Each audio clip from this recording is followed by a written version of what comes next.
Good morning, welcome back my channel. আশা করি আপনারা সবাই খুব ভালো আছেন, আমরাও ভালো আছি। আজ সকাল সকাল স্নান টান সেরে সাজুগুজু করে নিয়েছি আর চলে এসেছি সোজা রান্না ঘরে।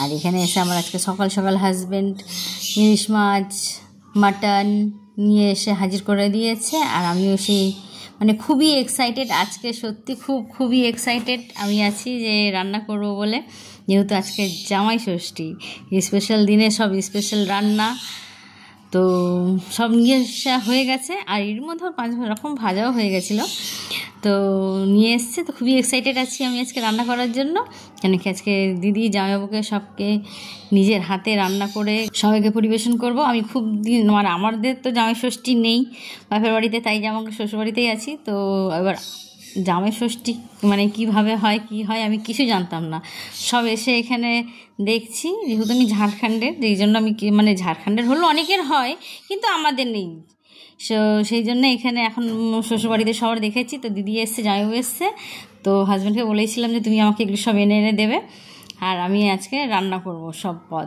তো মা বললো ঠিক আছে, ঘরও সব বললো ঠিক আছে। বাস সকাল থেকে স্টার্ট হয়ে গেছে তোড়জোড়।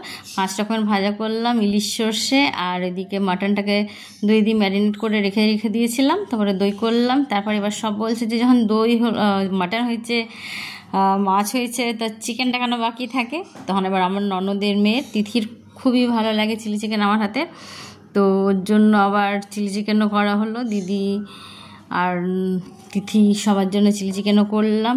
রান্নাবান্না সব সেরে হয়ে আমার 11:30টার মধ্যে সব রান্নাবান্না কমপ্লিট হয়ে গেছিলো, যেহেতু আমি সকাল সকাল হাজব্যান্ড সব আমার এনেও দিয়েছিল আর আমার করতেও বেশিক্ষণ সময় লাগেনি।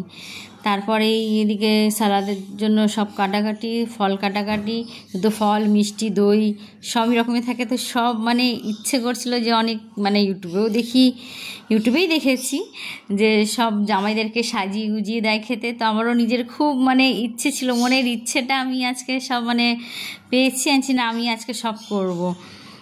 আমার খুব দিনের অনেক দিনেরই ইচ্ছে এটা দেখে দেখে করা, যেহেতু আমার নেই, আমার বাপের বাড়িতে নেই, সেই জন্য তো একটা আপসেট ছিলাম। আমি তবে দেখছি শ্বশুরবাড়িতে যখন পেয়েছি তাই আনছি না থাক, যখন আজকে জামাইবাবু এসছে তো জামাইবাবুকে কেন না করে খাওয়াই সব কিছু।